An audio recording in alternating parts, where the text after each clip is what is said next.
I've spent the last few weeks reading and researching everything I can get my hands on about the future of Assassin's Creed officially and of course unofficially. And I'll be honest with you, there's a lot of really exciting stuff here in the pipeline and a lot of stuff I think that you're just really not going to like the sound of at all. So even if you're a filthy casual or a hardcore fan of the franchise, by the end of this video, you will have a really good idea on what we're going to get in the next couple of years when it comes to Assassin's Creed. Because as Mark Alexis Cote put it, the future of Assassin's Creed is brilliant. And he's the new big boss man, by the way, in charge of the whole franchise based in Montreal and Quebec. But we'll get to why he thinks that in a little bit more detail a little later on, as I think it's important for us to all be on the same page about what he describes as Assassin's Creed transitioning into its third life cycle period. And what he means is period 1 has been defined as the action adventure game that originated from the first game through to Syndicate. Period 2 refers to the RPGs, those being Origins, Odyssey and Valhalla, with Mirage kind of being a bit of a mixture of period 1 and 2, he says.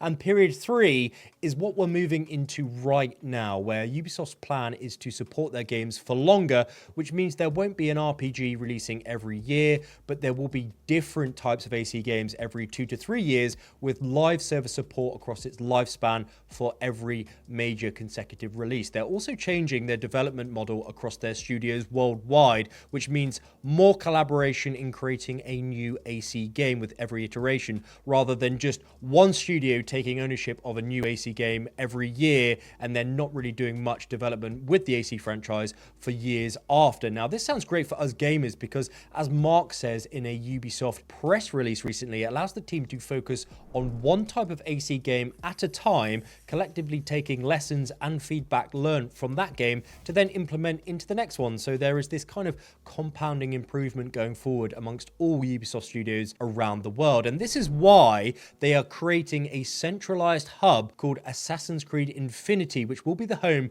of all Assassin's Creed content in the future. And as Ubisoft puts it, will be far more than just a game launcher like you see with Battle.net and by extension Call of Duty, just as an example there. In fact, as officially stated in a news article by Ubisoft, Infinity aims to bring the Animus experience directly to our PCs and consoles, where we can play a variety of different genetic memories, which means that the future flagship AC games like Codename Red and Hexe, which we'll get to in a moment, don't you worry, will be accessible by logging into this Infinity Hub and then paying for each genetic memory, or in other words, paying for the next AC game, which you can then experience as this genetic user in the modern day setting and not through Desmond or Layla. Now, Mark went on to elaborate a little bit further about this meta or modern day story, as he said that because we are now the Animus user ourselves per se, one of the team's priorities in this period 3 of development is to be better caretakers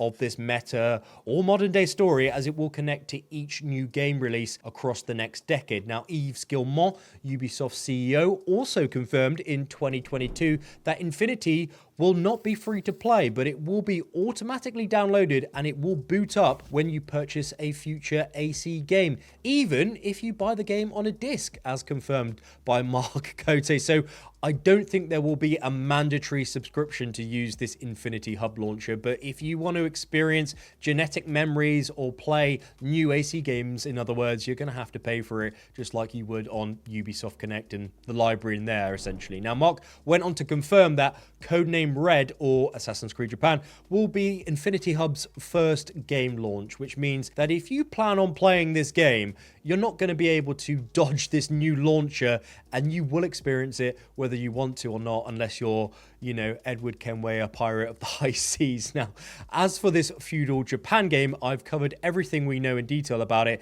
in a recent video, including leaks and rumors, and I don't want to repeat myself here in this video, just in case you've actually come from that video and you've seen it already, as your time is important to me, and I will leave a link at the end of this video if you haven't. But just know that Ubisoft plan to release this game this year, according to their recent financial shareholder call, and I reckon that will be in their tried and tested month of October, like all of their other historical AAA AC game releases. Now, what's different about Red compared to Valhalla, as Mark says, is to think of this game as a single-player MMO. And if you don't know what MMO means, that means massive multiplayer online game, and not a new RPG game to then replace the previous RPG game, which is what he's referring to is Valhalla, essentially. And he clarifies this statement by saying that this game is being designed to live for a long period of time, where it doesn't have a hard 2-year limit cap on development time. Whereas with Valhalla, the expansions were completely around the Viking fantasy directly, and after its expansions were pretty much complete after 2 years, the game was then just put onto the shelf. Now, that's not going to be the case with these new games like Red. It will be about new content, expansions, and DLCs that consistently connect and crosses over with other upcoming games they release on the platform over time. So there is a constant development of the Red storyline throughout the Infinity Hub over the next several years, even 5 or 10 years after Red's come out. Now, with Red coming out this year, actually, and according to the development time Mark has stated on behalf of all of his studios, those being Quebec and Montreal specifically, Hexe won't be releasing until approximately 2026. In fact, as also confirmed by Mark in an IGN interview, Hexe won't be an RPG at all, but rather the game will be taking a different creative approach in terms of innovating gameplay to keep surprising us. Now, Ubisoft Montreal lead on this game is a guy called Clint Hocking, known as the creative director for Watch Dogs Legion, if you played that game, and is actually a newcomer to the AC franchise, which is exactly what Mark wants, as he thinks Hexe would benefit from a new perspective creatively from someone outside of that kind of Assassin's Creed bubble. But that said, it is going to be a flagship title, and it will be a big boy game. It's just going to be a very different type of AC game, one that we haven't seen before, and will look to be set in 16th century Germany during the witch trials, where more people were executed by the Holy Roman Empire in Germany than any other European nation at the time. Now, this seems to be concrete in terms of backstory and narrative, and that's thanks to friend of the channel, the amazing team at Access the Animus, who did a great job at discovering all the secrets and hints left in that announcement trailer. And I'll leave a link to that video, of course, down below if you want to give that a watch and you haven't done so already. Now, if you are enjoying this video so far, please do leave a very swift like down below. And if you do end up going to give this game a go, please do consider using the AndyReloads creator code at Ubisoft's checkout, because you will get 1 penny or 1 cent off your purchase, which I know is an absolutely outstanding deal. But jokes aside, thank you very much for your support. I genuinely really do appreciate it. Very much, actually. So thank you for keeping me in mind. Now, Mark also confirmed for us that Red and Hexe will be the first and second mainline flagship games incorporated into this Infinity Hub, but they won't be the only things that we can look forward to or expect after their launch. And that's because Mark confirmed to Eurogamer in a recent interview that we can expect to see more crossover content similar to what we saw in Valhalla and the Odyssey crossover stories, if you played them, which, even though it was a free update if you owned each game, it was a big financial success for Ubisoft, as people finished both crossover stories and then went on to buy the game that they didn't have to then pretty much complete them both. Incidentally, because of this success, Mark said that he is determined to continue to provide the AC community with free experiences like this outside of the main game releases, and the Infinity Hub will be the perfect vessel, in his words, for the team to be able to do that, which is very encouraging to hear, to be fair. Mark also said that having all studios collaboratively working together towards or inside one AC hub allows smaller studios to develop new content that we can experience as shorter genetic memories, with Mark saying that expansions like the Dawn of Ragnarok in Valhalla, which was made by Ubisoft Sophia, by the way, could become commonplace in between big flagship title releases. So we can expect several new and engaging stories connecting back to our own Animus meta or modern day story through these small expansions, as this allows the teams, these smaller teams, to try new things, experiment, bring new things to the franchise, and not worry so much about it being commercially successful. This makes a lot of sense to me. I'm looking forward to what they whip up. Now, what about Assassin's Creed multiplayer? Well, this is also going to be added to this new Infinity Hub, apparently, so you can expect to see it pop up on your screen when you log into the Animus launcher sometime next year. In fact, Mark had some thoughts and ideas on this multiplayer game as well, because as the head of the franchise, he thinks that integrating a multiplayer game is the right path forward for Assassin's Creed, but only if it's separate from the main single player experiences, which means we won't get a Japanese or German online player mode mode inside Red or Hexe by themselves, but rather assets can be used from those games in an entirely different multiplayer game, which is codenamed Invictus, by the way, if you've heard that name kind of flying about. Now, the reason for this is that the multiplayer team, who are the For Honor developers, by the way, as confirmed on a Q2 financial call, but what it means for them is that they can purely focus on creating a new multiplayer experience without the pressure of compromising the quality of the single player game, as they are now entirely separate entities, but they are both unified at the Infinity Hub level, which means for us gamers, we can flip back and forth if we want to play both of them, and it's not kind of muddled all up in one single player game. Now, Mark also stated that they haven't finalized the full plans for the business model for this multiplayer game, but there is a possibility that the game will be free to play, and hinted that there will be different playable characters in this game mode, which will help bridge all of these games that they plan on releasing, all these updates together. Now, I used to play AC multiplayer back in the day, and I loved it as an OG player, and I'm looking forward to seeing what they do here. Fingers crossed it's decent. I really hope it is. But speaking of decent, more good news here, because what about all of the old AC games? Just because they've been built in that period 1 or period 2 development cycle, does that now mean that they're all kind of put on the shelf because they no longer connect to our own modern day or meta story? Well, no. As Mark told Eurogamer, that there is a possibility of integrating past games into Infinity, where we will explore memories that are directly involved in those historic games, and he didn't want to elaborate more on that just now, but did state that how they're going to do that will be revealed closer to Infinity's launch, and I wouldn't be surprised if we get a few crossover missions for the older games as time progresses, as we also discussed earlier. But we've also picked up a really nice leak here recently from Tom Henderson, who has stated that Black Flag is getting a remake. It's currently in the works at the moment, called Project Obsidian, which will release on the Infinity Hub in the next 3 to 4 years, as well as Project Nebula, which looks to be short stories or perhaps those kind of small genetic memory updates that we also spoke about earlier,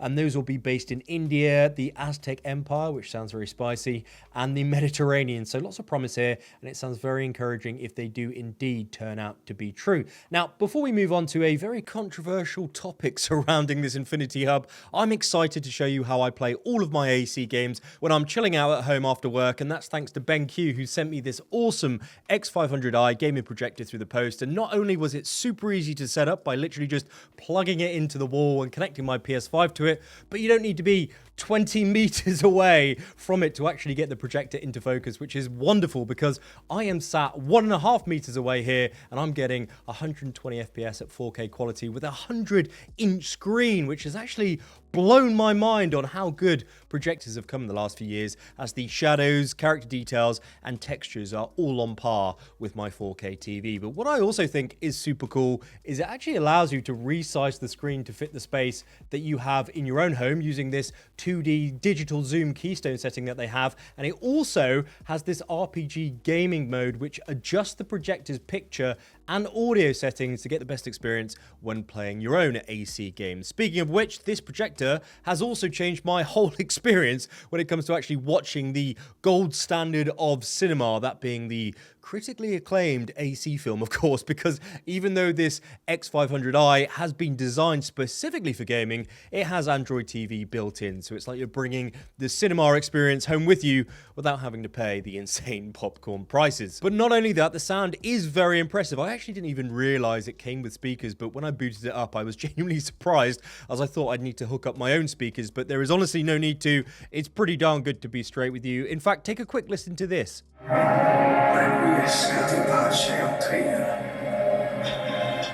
So yeah, belts out a pretty good sound for such a small projector, and it works on Xbox, PlayStation, and even your Switch, by the way, where it instantly recalls and loads your previous game settings, so you don't need to mess around with it in the menus every time you do switch games. So very much worth the investment, in my opinion, after spending a lot of time with it over the last few weeks. I'll pop a link below the like button down below, and cheers to BenQ for supporting the channel. Now, if you've watched this far and you're thinking,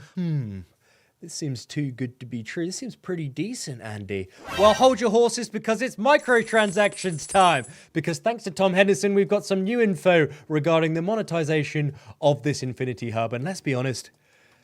You knew it was coming. I knew we all knew it was coming, right? This new system will be called the Exchange, and according to Tom, will be a shop feature of in-game cosmetics and items, as well as a form of a battle pass, which is titled Projects at the moment, which will also be integrated into the live service offering, where we can complete specific protagonist quests in their game and earn additional rewards or cosmetics in that game. Now that brings me back to that kind of subscription feature we were chatting about earlier, and I reckon by subbing to this AC Battle Pass, you'll get access to all AC content on the Infinity Hub without having to pay a full upfront cost of several different games or updates if you don't want to, kind of like paying for your PlayStation Premium monthly sub or even Ubisoft Plus or even Xbox Game Pass, but specifically for Assassin's Creed. And I think by doing so, you'd get unique cosmetics, in-game rewards, the usual store stuff that we've seen before, and then you could use that all across the single player games and multiplayer games, of course. And that also got me thinking about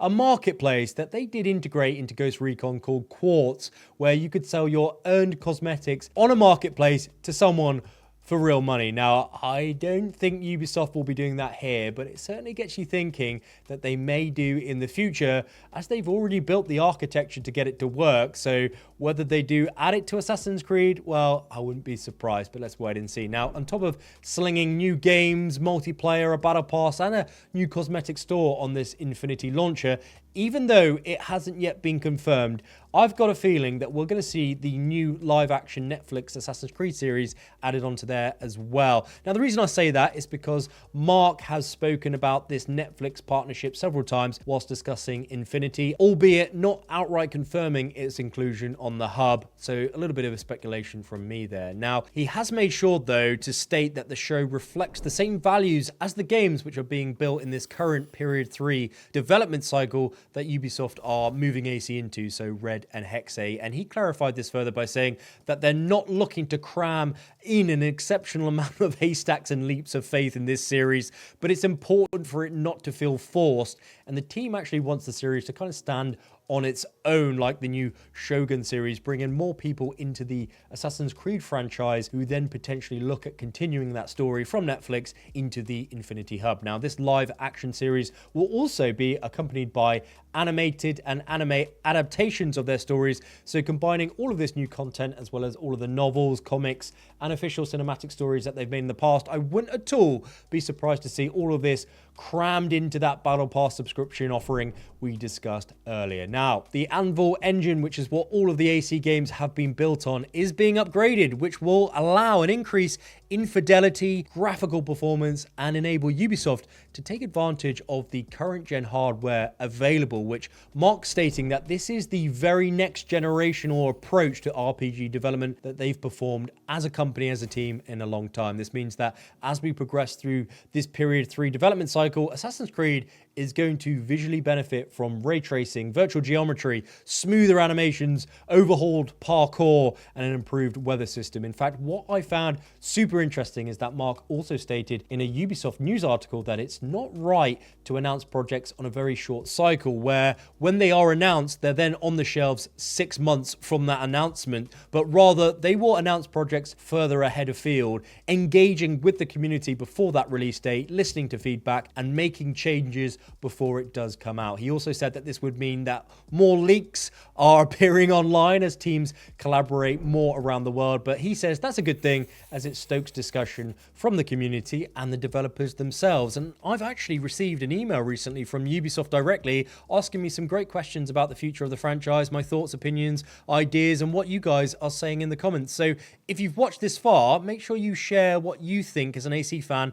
down below in the comment section, because I know Ubisoft actually read them, and it sounds like they actually want to know our thoughts, which I think is really great. And once you have, make sure you do click on this AC video, which should be on my face right now on your screen, as I do have a lot more interesting stuff to discuss with you, which I do think you'll find interesting and good fun. Big thanks to Nika for helping me make this video. Coffee is definitely on her, and hopefully I will see you in that next video in just a second.